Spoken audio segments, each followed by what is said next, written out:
আজকে যে করেই হোক হাতির একটা দাঁত কেটে নিয়ে যেতেই হবে, না হলে বাঘ মামা আমাকে ছাড়বে না। হাতিটা তো বুঝতেই পারেনি, এইবার জলদি পালাই। হ্যালো বাঘ মামা, তোমার কথা মতো আমি হাতির দাঁত কেটে নিয়ে এসেছি। এবার তুমি আমার জন্য 10 লাখ টাকা নিয়ে এসো, তারপর আমি ব্যবস্থা করছি। আরে কি, আমার একটা দাঁত কোথায় গেল? নিশ্চয়ই ওই বদমাশ বিড়ালটা আমার দাঁত কেটে নিয়ে পালিয়ে গিয়েছে। দাঁড়া বিড়ালের বাচ্চা, তোকে শেষ করার জন্য আমি আসছি।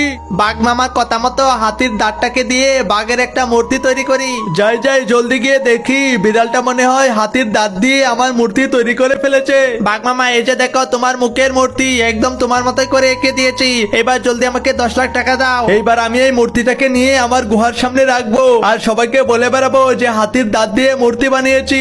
ওই বাঘের বাচ্চা, তুই আমার দাঁত কেটে নিয়ে সেই দাঁত দিয়ে তোর মূর্তি বানিয়েছিস, তোকে তো আজকে আমি এখানে শেষ করে দেব। আরে বাঘ মামা, ওই হাতিটা তো তোমাকে মেরে একদম দুর্বল করে দিয়েছে। আচ্ছা যাই হোক, তুমি মার খেলে খেয়েছো, আমি তো বেঁচে গিয়েছি।